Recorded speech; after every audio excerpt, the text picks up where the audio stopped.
It is approaching noon on June 25th, 2024. Calvin Castine on the edge of the village of Champlain on Church Street. Up where the lights are, that's where the Ridge Road meets Route 11. And the Ridge Road becomes Church Street in this area here. Once it crosses the lights, I believe, they changed the name to Church Street. The town and village lines are somewhere along those trees right there. And very shortly, in this summer of 2024, Garceau's Auto Sales, which has been operating at this location here for probably a decade or more now, will be moving or expanding and putting their RVs and campers and so on over on this property right here. So they had to purchase that property and they bought it from a fellow from Canada. I believe he might be a Montreal resident. We'll probably find out later. Don Wayne Patterson. He was a good friend of my dear friend and a friend to the North Country, Bob Venne. Bob Venne lived at this home here up until June 25th, 1997, 27 years ago. We lost Bob Venne the day before his 69th birthday, so he was only 68 years old when we lost Bob Venne. His mother, for a while, had a trailer here.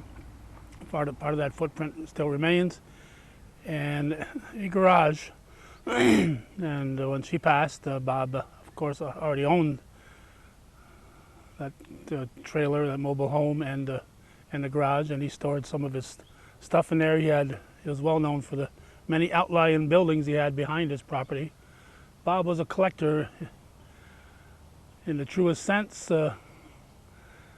Some people might refer to him as a hoarder rather than a collector, but I think he preferred the use of the word collector and hoarder. So Wayne Patterson ended up buying not much, but a small portion of what Bob owned, and he stored it in various buildings here. One of those buildings has already been removed. This building here will be coming down shortly, I believe. So Mr. Patterson has to empty it.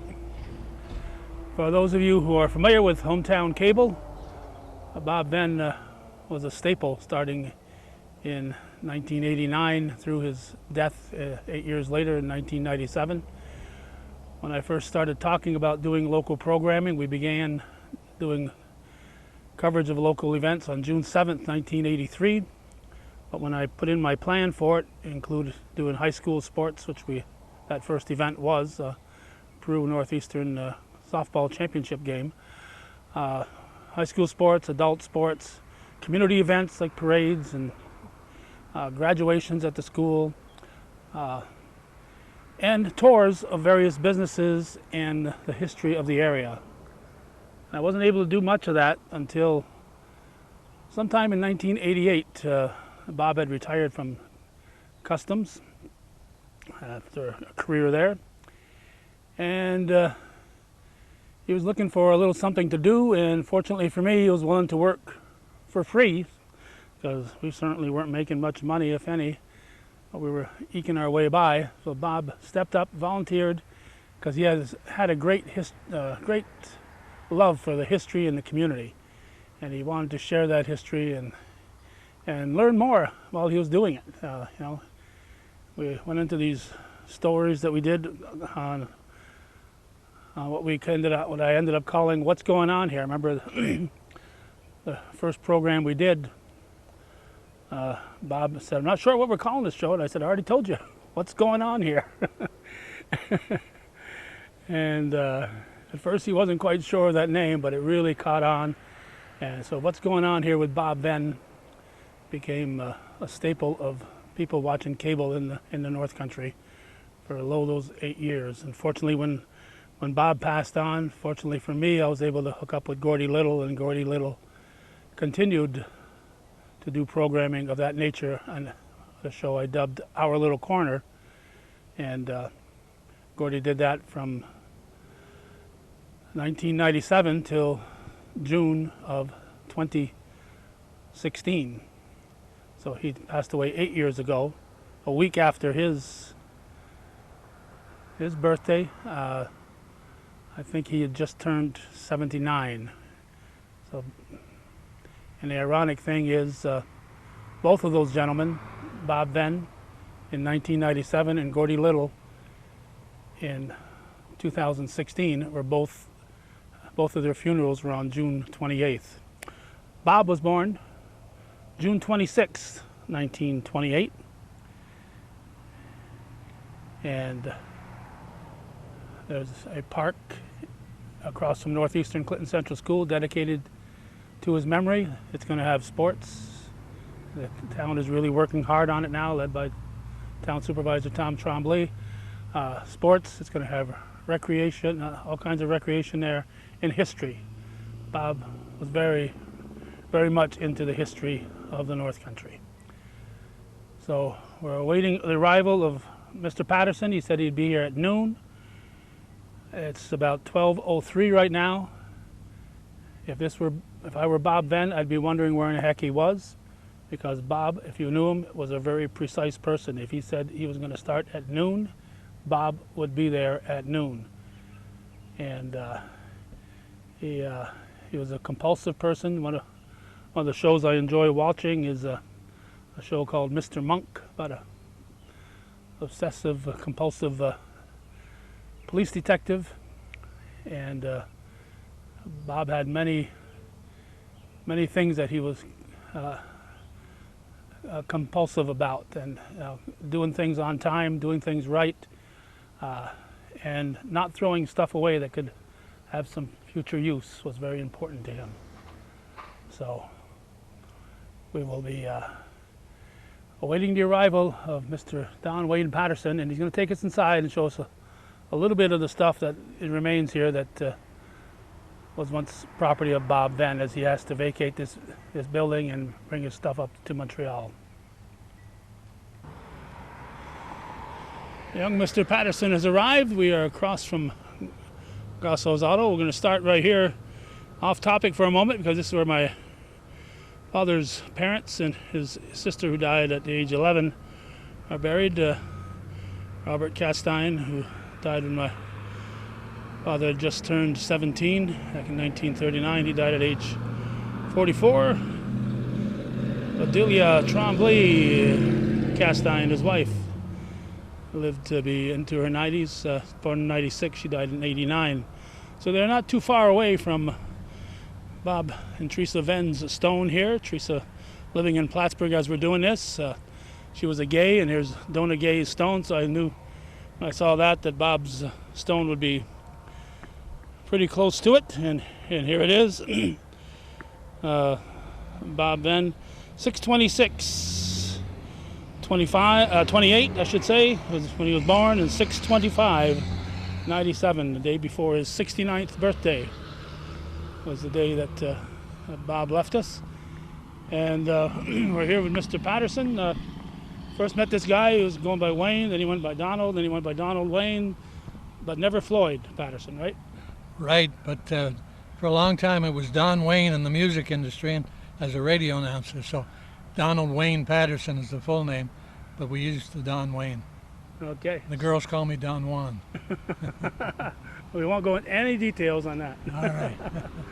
Okay, so I know you'd met Bob. I think you met Teresa first, as I recall, because you're mailing stuff at the post office. You met her at the post office, I believe. I'm surprised you know that. Do you know what year it was?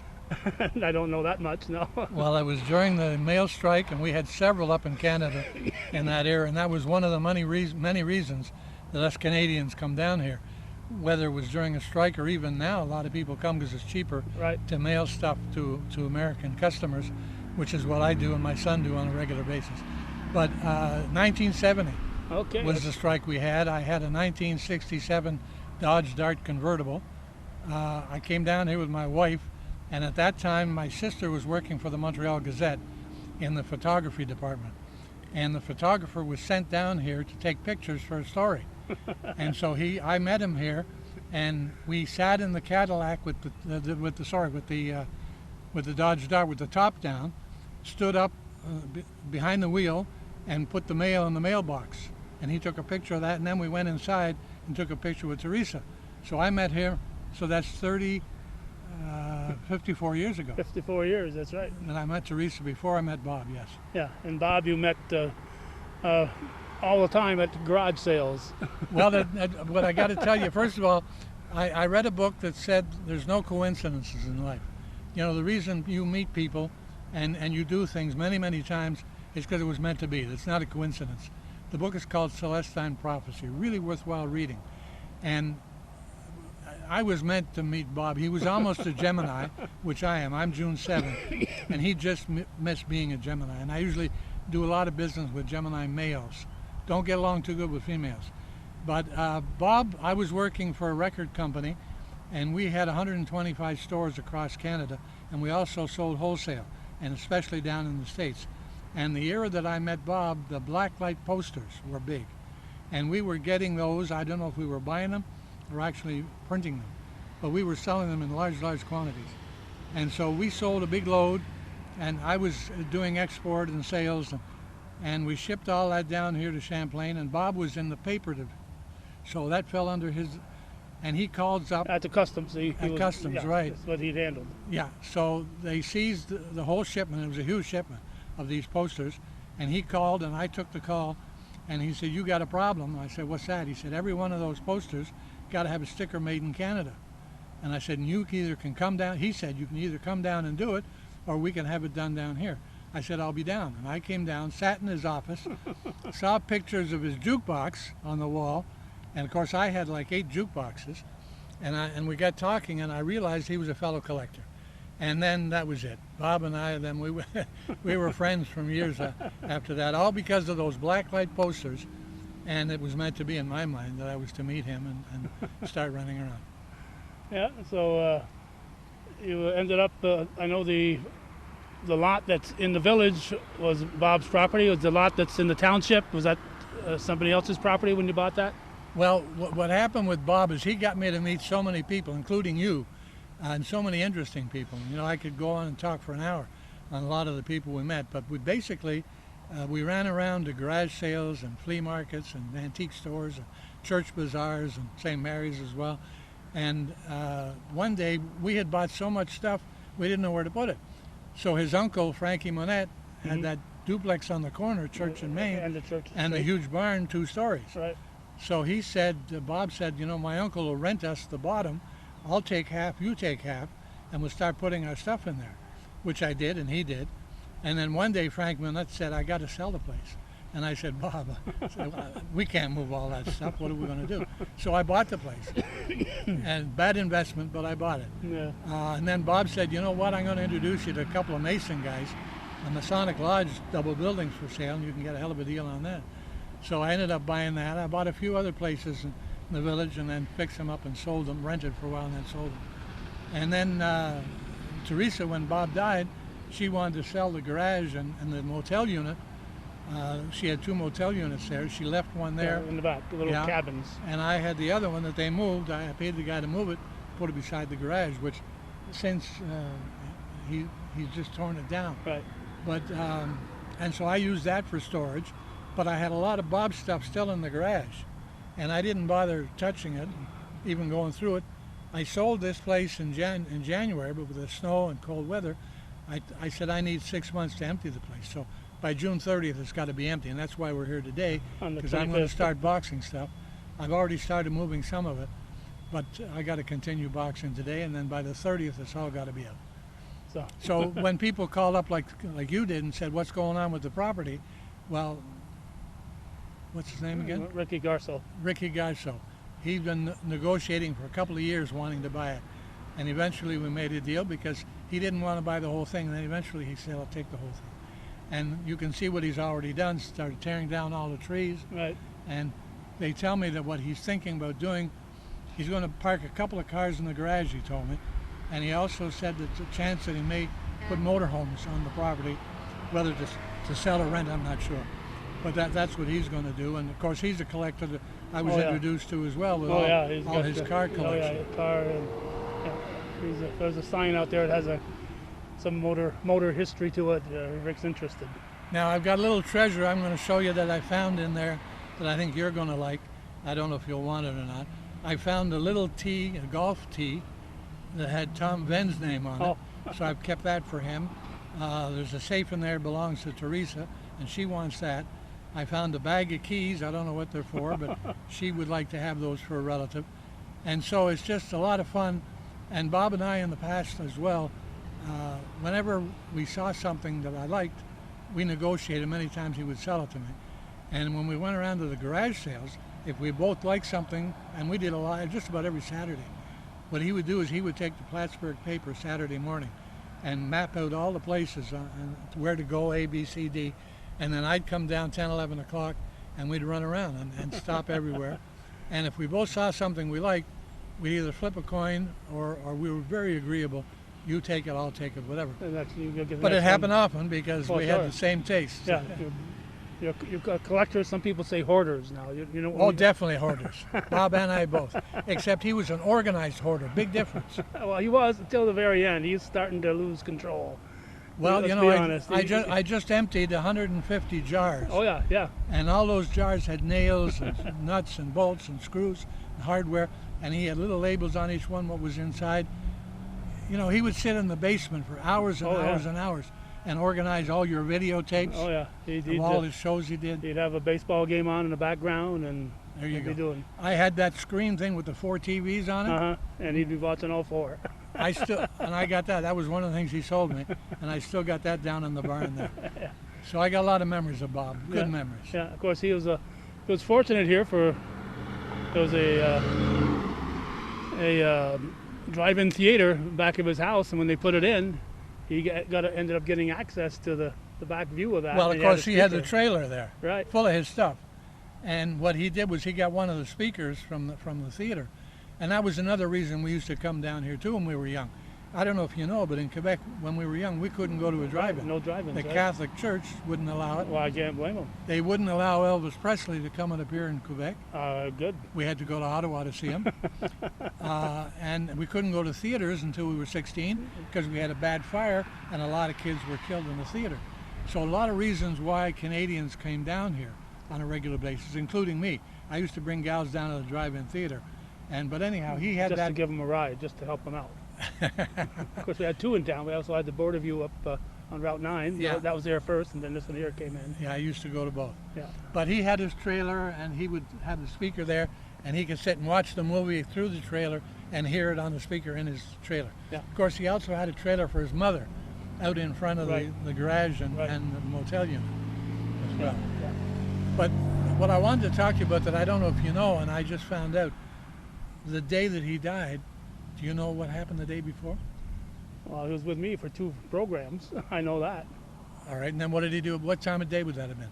Now, that was the 24th of June, yeah, our holiday, Saint Jean-Baptiste. Saint Jean-Baptiste. And hot like this. Oh, yeah. Well, on the Monday, on the 23rd, we went up to Saint Jean-sur-Richelieu and did a parade coverage there on the 23rd. On the 24th, we're in Moores doing an interview with George Weidel, who now has been with the Country Dreams Farm in Beekmantown for the past 25 years. And when we left there, we went to Plattsburgh because we're talking to Bill LePage about the Clinton County Fair opening up. So in a little over 24 hours, he did 3 programs with me. And I'm looking at the videos on his face, you can see there's some stress there. This is on the 24th? Yes, on the 24th. During the day? Yes. And then later on in the day, you brought him back here? Yes. Well, you know how much good he used to do for this community. Oh, yeah. And one of them was taking care of this cemetery. And he worked that day, I don't know how many hours, in the heat like today. And everybody says normally it's not hot this time of year. Well, it is. And in that particular year, it was very hot. He was out here working all day.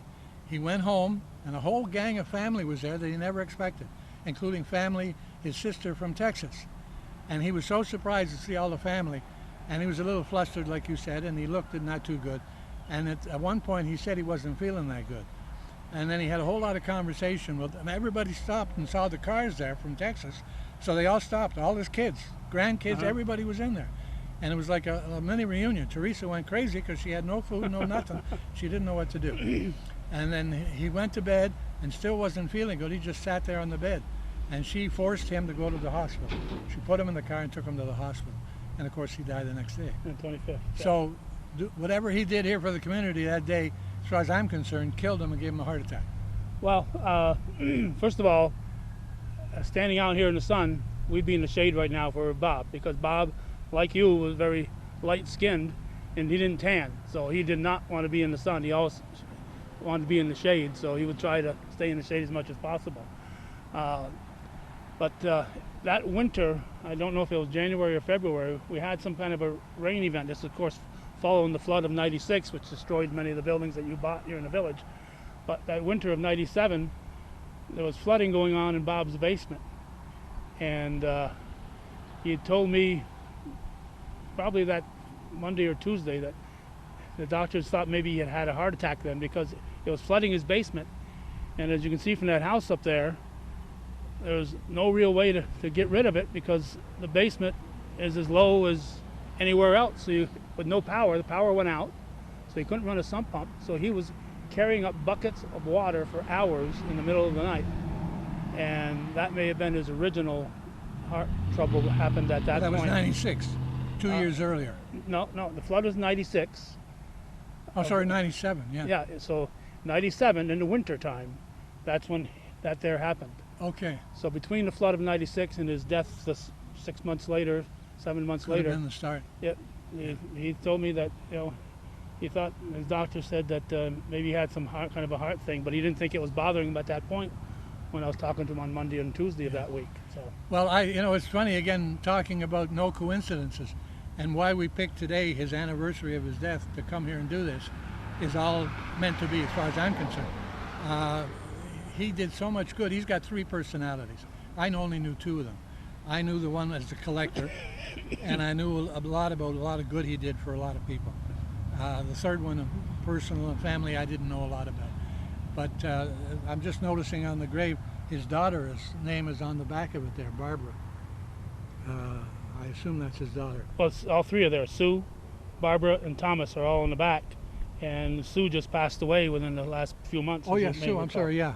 Yeah, so I'm mixing up Barbara and Sue, yeah. And I remember as a kid driving by Bob's house up there, going to church, and they had a little sign out by the tree by the road, and it said "Full House." So that was right after Tom was born. So he had 3 queens and 2 kings, and he put a little sign up there with a poker hand showing a full Very house. original. Yeah. He was very original. So Bob was a unique person. The only enemy he might have had in the world was somebody who might want to cook him a hamburger that had a piece of pickle on it. He'd go to a local establishment that we won't mention here, and he'd say, "I want a plain hamburger, nothing on it." They'd bring it out and have a pickle on it. And he said, "Why can't they give me a..." Well, that's another thing we did too. He introduced me to a lot of good restaurants where we were traveling. We went as far as Vermont. We went all over the place. And we would come back and tell stories to his family of where we stopped to eat. And some of them got real mad and they said, "How come we never go there?" But we discovered a lot of good restaurants as well, and a lot of antique dealers. One very important person that he introduced me to was Dick Ward at the church down in Plattsburgh that has the book sale. He was a collector, a book collector, yeah. Yes, and so whenever they had the book sale, Bob and I would go down and we would be one of the first ones there, because Dick knew that we liked records. Vinyl is my life. For 50 years I've been in the vinyl business. So I would go down there and actually buy all the records. And then we would pick and choose the books we liked at the regular price. And at the end of the sale, I would bring a truck down and buy everything. I'd give them $100 and take everything. And they were happy to get rid of it. So right now I probably have 10 or 20,000 books sitting in 2 buildings there. Bob and I tried to run a bookstore. Right. We had rented part of a store to a lady, I forget her name and what she was doing. I think it was crafts, arts and crafts. And we filled the store next door, because that was a connecting opening. Right. We filled it with books and records and gave it to her in consignment. So what we bought, we'd put in that store, and she was going to sell it for us. It didn't work.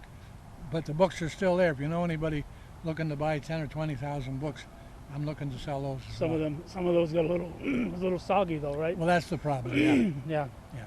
And you probably, I hope you're aware, there's a vinyl store downtown now. I know. I wasn't. Yeah, there is, right across where Central Tavern used to be.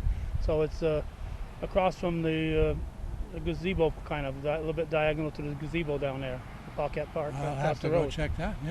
Yeah, yeah.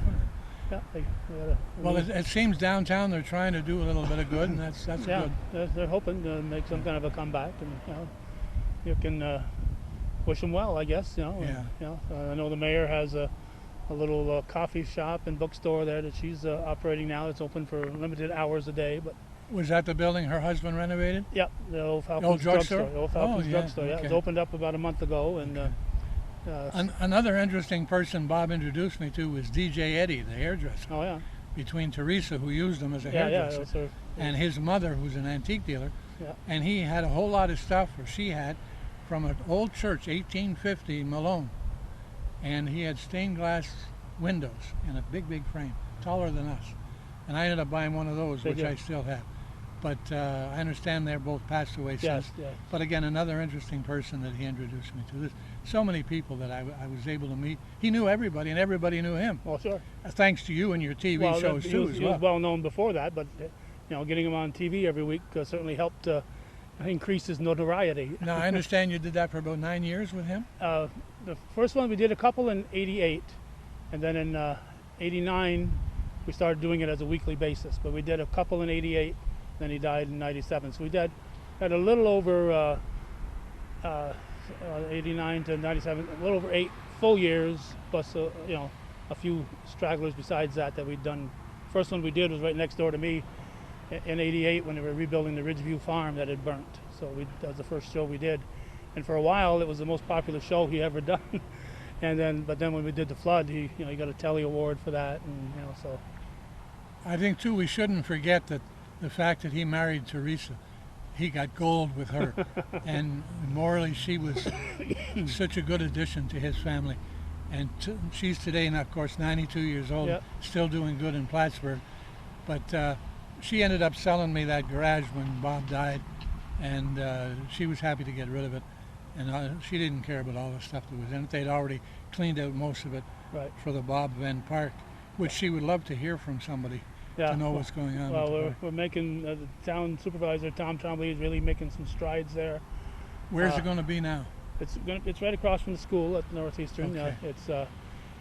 We've got 2 historic markers ordered. The Woodmen of the World put up money for 2 historic markers for the Dewey family cemetery and the Dewey Davern. Those will be installed sometime in September. The Woodmen bought a gazebo that's there now. They're going to be putting in some recreation stuff. Of course, the Harry McManus all-purpose trail goes right through there. So there's a lot of history there and a lot of opportunities. So that Bob Venne Park in the next few years is going to take off finally. The other thing I noticed, Bob donated a lot of historical pictures and stuff about Champlain to your museum here in town, Oh yeah. and he had a load of stuff. Oh yeah. Yeah. Celine has got a lot of Celine Paquette's got a lot of stuff at her Samuel D. Champlain History Center. Yeah. Yeah. So I don't think we need to actually go to the corner lot. You said you wanted to talk a little bit about that corner lot there, but I think we can get a Well, view just to here show before. it. Yeah, just to show. Yeah. Yeah. Part of that is, as I mentioned before you arrived, is in the town of Champlain, and then the part where the garage is in the village of Champlain. So it's 2 different properties. Did you buy the? Actually 3. I ended up buying the additional 2 pieces beside it that gave me the corner from a lady, I forget her name. She owned that, and she owned another one over by the highway. So I ended up buying that from her as well to add to what I had. But he's done a great job in cleaning that up. Oh yeah, Rick does quality work. Had I done that, I probably could have sold it for a lot more money. Yeah, but you would have to invest. Yeah, of course, yeah. Yeah, invest some money into it. And he was running the machinery himself, I noticed as well. Oh yeah, he's not afraid to get his hands dirty. Yeah. Rick's So it's going to be quite a good addition to the village, I think. I think so. Right here, Of course, he tore down the motel unit. well, it's cabins. Yeah. Yeah, he's going to keep the. They were on Highway 9, I think, originally. Yes, Route 9, Maple. That's it. Or Cedar. No, I Was think it? it was Maple I thought they said it was Cedar. Cedar. Something. I don't know. I can't Anyway. remember. It's been I was a youngster. You know, so- Yeah. Well, it was full of junk when I used it for storage, and I was happy to see it go. And the garage, he's going to park a couple of cars in there, he told me. Okay. So let me show you some of the stuff that's in there that I'm working on, and a little gift I got if you want it. All right. We'll be relocating. There you go. I'll even give you a ride. How's that? I'd like that. Thank you. Okay, thanks. Just to keep a chronology here, it's a little after 1 now. We've made our way inside, and a lot of labels on here: car stuff, nuts and washers, big bolts, small screws, big screws, deck screws, small nails, tacks, big nails, all kinds of stuff. And we're in here with Don Wayne, sometimes confused with John Wayne, sometimes confused with Floyd Patterson.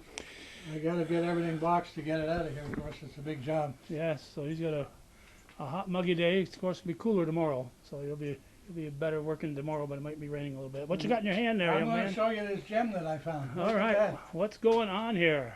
All Isn't right, that great? that is great. So I didn't know if that would go into your museum or Teresa's museum. I think the family would really appreciate I that. think so too. Yeah, so I think, Maybe even son Tom. yeah. Tom and pass it on to his son Robbie, and Robbie Venne, Bob Venne, Right. So maybe not telling them what to do with it, but So you never know. Now I emptied all those drawers, uh-huh. and I had 150 jars of nuts and bolts and nails, screws, and different hardware. And it was all in those drawers, and a lot of them labeled what was in each jar. That's too heavy to move, so I'm going to leave that here for Garza. Okay. Yeah, tell him to come inside and salvage some of this stuff before we start tearing it down there. Yeah. And the other thing was, as soon as I started taking stuff off, I realized there's a door there that closes, and you Right. can sliding close door. up, and I didn't know it was there until I moved some You stuff. move stuff to. So I don't even know what's in here. I got to go through all this stuff here. Well, he's only owned this for 25 years, so you can't expect but him like to. Bob, you just let it sit there and you say, you know what, tomorrow. And, Tomorrow's another day. Yeah. All I mean, right. I'm sure his old TVs don't work, and that's going to go in the garbage. But then again, Bob didn't know, but things like this now, Yeah, those are collectible if now. it's big enough to put an LP in, and I don't have any LPs to find out, Well, maybe you can but go downtown they and go get for some. like $25 a piece now. Really? Now? Oh, yeah. Wow. If it's big enough to fit an LP in. So It's got to be 12 inches. you got to get this across the border north. So what? No, I'm storing a lot of this in... Oh, you're going to relocate it Yeah. locally? No, I didn't even know what this is. Is this like a hard drive or something? Yeah, it looks like an antique hard drive of some sort. Yeah. Who knows what's on there? You'll have to plug that in and see what. But I want to tell you this story because this is, again, not a coincidence.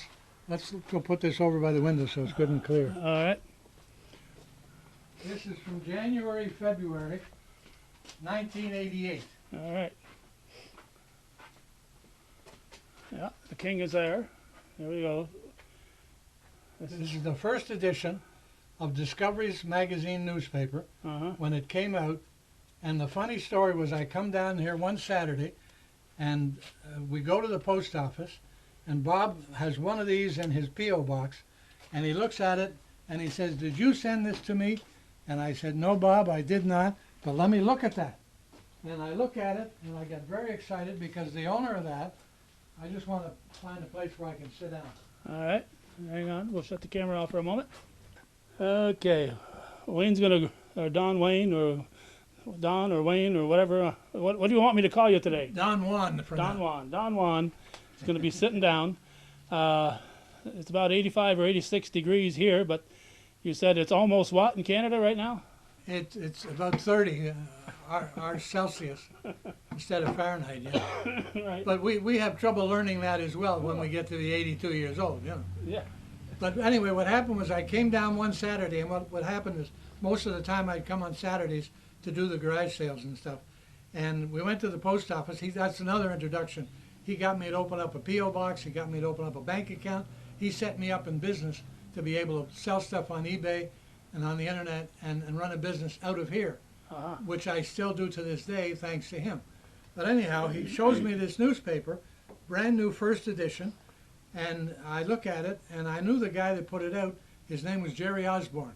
And Jerry Osborne is an expert on pricing of vinyl records. And he puts out price guides to this day. called Rockin' Records.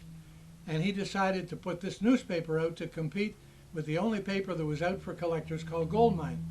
Goldmine came out every 2 weeks. His came out every month. I came home to Montreal with Bob's newspaper that he showed me and lent me, got on the phone immediately, called Jerry Osborne, found out he was a lot like me, a radio announcer, into the oldies, buying and selling vinyl records. We talked for an hour, and I said, I would like to be your Canadian distributor. And he said, well, how many papers will you sell? I said, well, how many have you sold in America? He said, 5,000. I said, well, rule of thumb in Canada, similar to your temperature story, is the rules are we sell 10% of America because we got 10% of the population. Right. So I said, I'll sell 500 an issue. So he said, you got it. So he started shipping me the paper.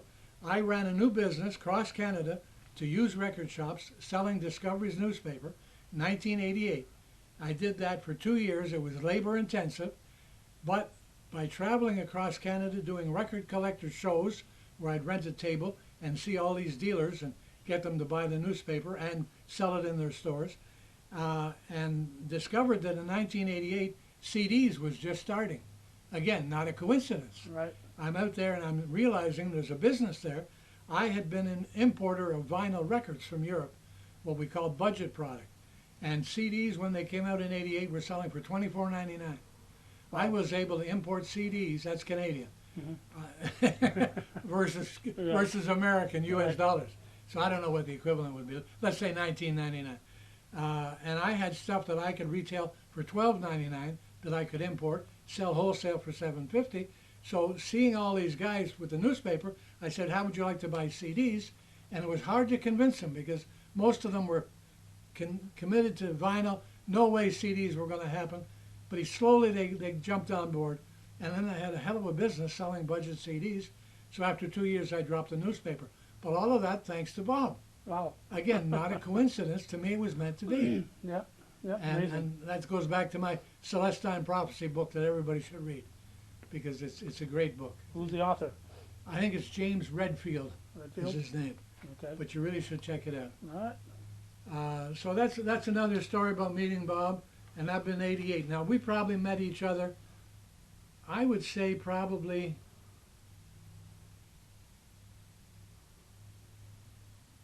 '85. I don't know, '85. So that would be 15, 30, say 40 to 50 Yeah. years ago Yeah. that we've been friends, Yeah. and that's a long time to be a friend. Yeah. 1970, you said, was a strike, and that's when you met Teresa. Teresa, right? And But you she might have didn't. met. You might have. She didn't. She had nothing to do with me meeting Bob. Right. Yeah. That was a different I thing met with him the because of voter- customs. the posters. Yeah. And I don't know what year that was. I Right. do know that I was working for that company from '69 to '84. Okay. So it was probably in the '70s. Late 70s, early 80s. Yeah. It was probably mid '70s. Yeah. If we could find out when blacklight posters were popular, You can. we'd be a little more exact. I yeah. think you go on that Google and you can find anything you want. Maybe, yeah. Yeah. Okay. So you have the daunting task of trying to clear out. So you have no idea what you're And- going to and find when you turn over something here, right? We got a cupboard there if you want to take a picture. It was too heavy to move. We tried to move it, and it's locked. And I don't know if I got the bag of keys, if I got the key for it, and I have no idea what's in it. I think it's time to bust it open myself. Well, I need a guy with a drill to buy, or a crowbar. And the next guy that I hire, and I got to go see about getting a new guy today. But I got to go up in the rafters. There's all kinds of stuff on this side. There's a great big, I think it's got a beer advertising umbrella up there on the top. And they're worth 50 to $100 a piece today. He's got all kinds of buckets hanging there, and I don't know what else hanging out, strainers, and I don't know if that's light fixtures up on the rafters. And then on the other side, there's more stuff up on rafters as well, and all along the walls that I got to tear everything down. That's what I was hoping to do this afternoon, if the heat doesn't get to me. Yeah, well, it's I don't want to do to me what Bob did to himself. no, it's a, today is supposed to be our hot day, so Yeah. if you can avoid getting sweaty today, I think you'll be benefit in the long run. You got some diamonds right here. This is great. You got a whole bucket full of diamonds right here. Diamonds are forever. Yeah. Or are they pearls, no? No, there's a diamond. I think it's some broken Crystal? glass. It's Crystal. broken glass here. Or crystal? Yeah, whatever it is. Boy, he had the strangest things. I don't know if you can read what's on that poster, but it's a metal plate for printing posters. Oh yeah. Well, for newspapers, this is what. What's the event? It's an event. It's Isn't just a Venn remembered by many as a humanitarian. It's Bob Venne's story in the newspaper after his passing. it? Oh, So the newspaper used to make these available to you because that's what they would use to print off this. And if you knew somebody, you could end up getting one of these. And obviously somebody, Suzanne Moore is the author, so Shan Moore must have made sure that Bob Venne's family got this here. I think they should store it in here. I'm sure they don't even know it's here. Yeah. So when you give them I'll that make what's sure. going on here, they'll be very happy to see that at the same time. Yeah. And there's an old phone right here that's probably not working right now. So Maybe that's the one you left a message on. It wouldn't work. I tried to call. No, when you cross the border, I don't have the roaming Right, program on. right, yeah. So I had to text Don to let him know he was late. And Bob Venn wouldn't put up with anybody being late. There's a story. Bishop Stanislaus Brezana was coming down here at the Knights of Columbus, and there was an event taking place at whatever time. And it got to be that time, and the bishop wasn't there. So Bob waited a minute or two, and he was the MC. He went ahead with the program. The bishop showed up later and apologized because, he says, if you look around the room, there's 100 people there. If you take half an hour of each 100 people, that's 50 hours. So he said, we're not going to waste 50 hours waiting for the bishop. I got another great story about Teresa Ann Champlain. Again, thanks to meeting her. I was going to Europe to a music convention, and we talked about a nun that used to teach her kids here at the school down at St. Mary's. Uh-huh. And I forget her name. And she was transferred to France, and she was in charge of a whole nun association. I forget the name. And she was living in a little town outside of Paris. So she said, you could probably arrange to meet her. And so I met her. She came into Paris because I used to go to Cannes for the music festival and then spend a weekend in Paris for a movie poster collector's show that I used to always do, and then fly home. So that weekend, she came from the little town, I forget the name of the town, and we met, and she told me about the chateau she was living in. And this chateau was like in a square, and in the middle was a huge garden with a pond. And the way she described it, I said, I have nothing to do. I would love to go back with you on the train and visit your chateau. And she said, be my guest and we'll have supper. So we got on the train, we went back to the chateau. We went and she gave me a tour of the chateau. She said, this L, the nun, it's two-story, the nuns sleep upstairs and they live downstairs. And the other L is priests. And I don't know, it's 6, 7, 8 nuns. And so we toured and we see all the different things on the walls. And we see a picture done by an artist called Monet. And the picture, she said, look at that picture. And it was a print. And she said, look at that. What do you see there? And I said, something I've never seen. I said, there's white turkeys. She said, yes. She said, look out the window. And the same pond that's in this painting by Monet is there with the trees in the same way as you see it on the picture. But there's no White turkeys. white turkeys. So she explained to me, she says, in the old days when Monet was alive, if you were rich, you raised white turkeys. You had to have a lot of money. And then she told me, come, we can sit in the kitchen with the other nuns, or we can go in the dining room. I said, let's sit with the other nuns. We sit down there. 2 of them are from Sherbrooke, Quebec, French Canadians, living there, working with her. She was the boss. And then she told me the story. Monet lived there for a year, I think it was, fell in love with the owner's wife. She moved in with him, but he stayed there a whole year and did 2 or 3 paintings. Now you can go on Google and go and find the white turkeys by Monet, and I was in that chateau where he lived and did that painting because of her and Teresa knowing this nun. Right.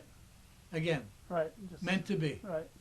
So many things in my life, 82 years on this world, came because of things like that Oh, yeah. that to me were meant to be. Yeah, I often use the analogy. One time I was coming back from Plattsburgh on Route 9. When I got to Ingraham, I decided to take the Rata Road. And I did. About a mile down that road, a rabbit ran out in front of me and I killed it. Now, if I'd taken Route 9 all the way back, that rabbit Would be alive. would be alive. Hopefully. So every choice you make, every move you make, Yeah. can have an impact. Yeah. You know, the old butterfly wing, effect, and so you make a choice, you never know what choice, what's going to happen because of that particular choice. You could write a book if you interviewed everybody and asked them, how did you meet your spouse? I'm sure you'd have 1,001 different stories, and a lot of them not a coincidence. But a lot of them would be different from the husband and the wife. Of course. They You may mean have opinion after, yeah. They may have different memories. But I assume that their version would be the same of how they met, yeah. Well, not necessarily. I knew my wife. She's 6 years younger than me, so I was 19 and going to Rouse's Point, and she was a kid hanging around, working at the Alexander House and the Inktills restaurant. And Did you hang around that bar that was there? the Saxony? Oh yeah. Yeah? Oh yeah. We used to come down to that. Oh yeah. And Brody's. Oh well, if you want to Saxony, you'll want to be here Friday because Saxony Reunion Band is playing with Mark Chapman. They're playing at the Rec Center in Rouse's Point. I go I go to Barbados every winter. Mhm. Many times I stay 3 months. And you see Mark. I take a trip along the other side of the island, which you hardly ever go to.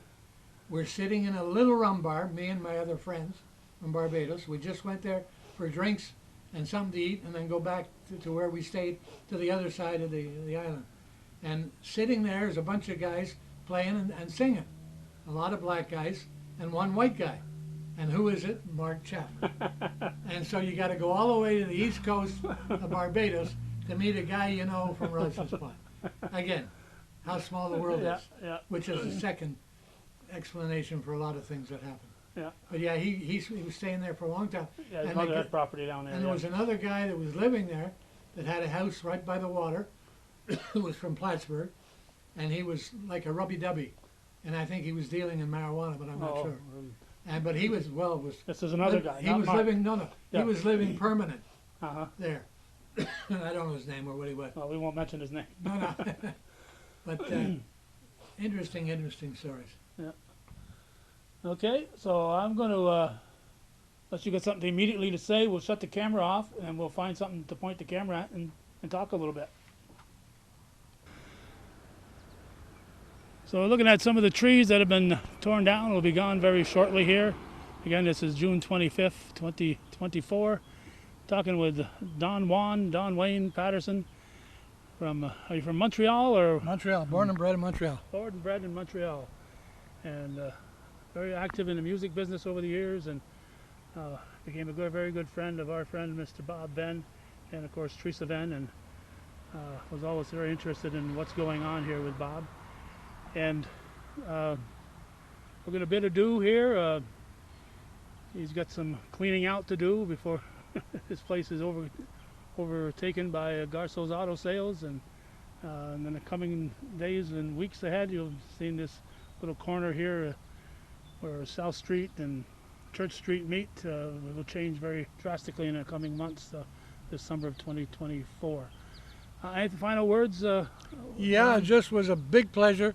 Two good friends, you and I, Bob Venne, able to remember the date that he died, and talk to some of the people that maybe will remember Bob with pleasant and good memories. And we certainly, you and I both, have plenty, and he really gave that to us, and it's quite a gift, and we were very lucky to have him. Yep, he's just a guy that didn't have an enemy in the world. You couldn't meet the guy without really liking him. You know, he's just one of those people, one of those personalities. Yeah. Not much different than you and I. I mean, we're kind of the same there. You didn't tell me what sign you're born under. I'm on April 12th. Okay. Well, I'm a Gemini, and I'm an Aries. okay. I'm bullheaded. All right. Well, I got two personalities. Well, Okay, split thanks for personality. taking the time anyway. And Okay. And, really enjoyed talking to you and remembering Bob today. All right. Thanks for coming down, Wayne. Thanks. Alrighty. Bye.